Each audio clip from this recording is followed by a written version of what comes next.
Bentrovati a tutti, ciao, bentrovati a Centro Anch'io speciale storie della televisione italiana. Avete visto che in ogni puntata raccontiamo un programma storico che ha segnato, è stato significativo nel panorama televisivo italiano, con la collaborazione del professor Simonelli, che tra poco andiamo a incontrare. Nella puntata di oggi il malcapitato per scoprire il programma degli anni 80, del decennio anni 80, è il signor Mario. Salve signor Mario. Buongiorno. Buongiorno, lei è bresciano signor Mario?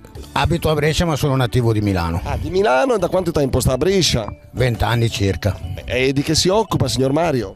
Attualmente sono pensionato da circa 3 anni.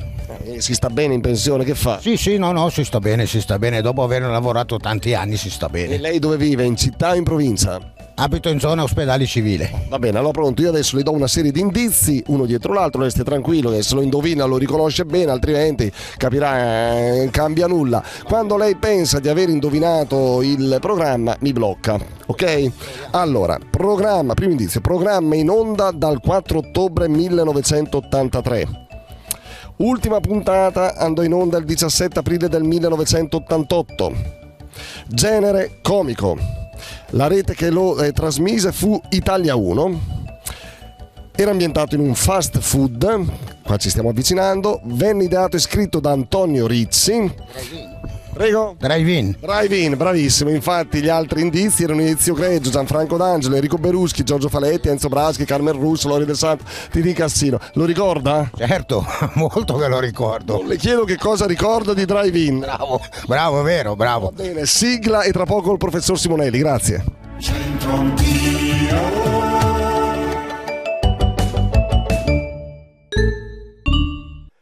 Bene professor Simonelli, allora con Mario abbiamo scoperto che negli anni 80 esplose il drive-in, abbiamo scelto questo programma, perché? Perché Drive-in è un programma molto discusso, accusato anche di alcune pratiche non molto corrette, l'uso del corpo femminile, l'uso della figura femminile, però a me sembra che sia un programma molto importante per un motivo, perché Drive-in faceva della satira non politica, ma della satira di costume, che è una rarità. La satira di costume è molto più rara in televisione della satira politica, non è facile neanche farla. Drive-in aveva accolto alcuni personaggi che sono rimasti tipici degli anni '80, il paninaro, lo studente della Bocconi, la suora, no? Aveva dei grandi autori, dei grandi personaggi come Faletti, e riusciva a cogliere proprio delle tendenze che erano proprie di quegli anni e ci rideva sopra, ma anche in una maniera abbastanza intelligente e profonda. Ecco un pezzetto di Drive-in. Questa sera ho il piacere di presentarvi l'incomparabile, l'irrefrenabile, l'inimmangiabile signor Armando e il suo cane As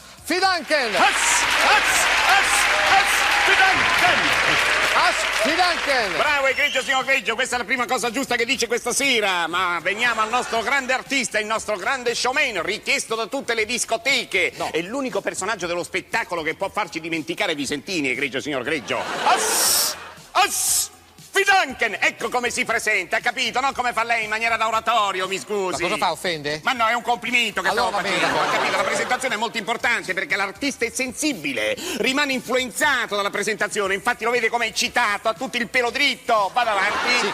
Beh, allora probabilmente molti di voi hanno ricordato il programma nel rivedere queste immagini. E perché può essere considerato, professore, un nuovo varietà? Beh, perché ha un ritmo completamente diverso, un ritmo velocissimo, tipico dello stile della televisione di quell'epoca, che cambia completamente i tempi. Non c'è più il palcoscenico, non c'è più il presentatore che introduce, ci sono dei conduttori ovviamente che però vanno velocissimi e propongono situazioni molto diverse. C'è la parodia, c'è lo sketch, c'è la conduzione, ci sono le famose figure femminili. È un grande minestrone, se vogliamo, Drive-in, mentre i varietà avevano un'impostazione molto molto classica, molto teatrale. Drive-in ha dentro un po' di cinema, un po' di pubblicità, un po' i ritmi della pubblicità. È veramente la televisione degli anni '80 che crea il suo contenitore simbolo. Ecco, 3 anni prima, se non sbaglio, era arrivato Non Stop senza il conduttore.